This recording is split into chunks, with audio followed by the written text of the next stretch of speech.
Assalamu alaikum wa rahmatullahi ta'ala wa barakatuh. Aujourd'hui, je vais vous expliquer l'association des conducteurs ohmiques. En général, on a deux types d'associations. Association en série et association en parallèle. On commence tout d'abord par l'association en série. On associe trois résistances R1, R2 et R3 en série. Et on veut déterminer leur résistance équivalente RE. Si on veut déterminer R équivalente, on utilise la relation suivante. R équivalente égale à R1 plus R2 plus R3. Tout simplement, si on a trois résistances, on fait la somme des trois résistances. Si on a 4, on fait la somme des 4. Si on a 6, 7, ainsi de suite, on fait la somme des résistances qu'on a dans le circuit électrique. Voilà un petit exemple. On considère les trois résistances R1 égale à 10 ohms, R2 15 ohms et R3 5 ohms. Donc la résistance équivalente R équivalente est égale à R1 plus R2 plus R3, c'est-à-dire 10 plus 15 plus 5 et on trouve R équivalente égale à 30 ohms.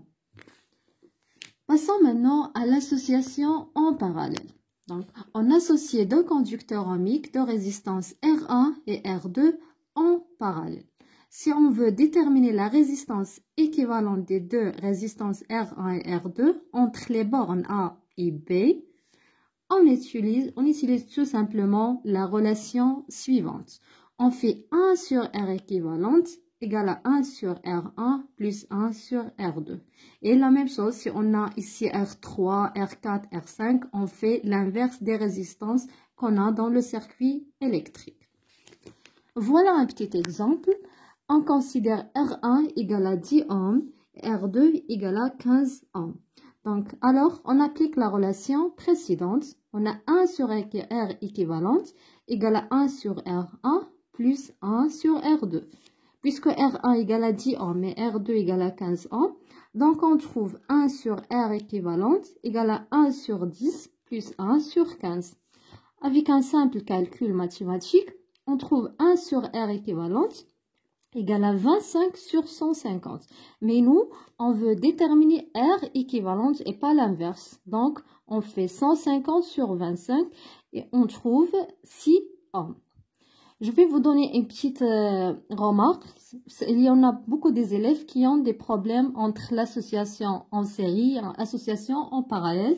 Donc, la différence entre les deux, c'est que l'association en série, on a toujours le même courant électrique qui circule dans le circuit. Mais l'association en parallèle, sinon. Donc, le courant électrique, elle divise dans chaque nœud dans le circuit. On n'a pas le même courant dans les conducteurs ohmiques. Et voilà, c'est tout. Merci pour votre attention. À la vidéo prochaine. Salam alaikum.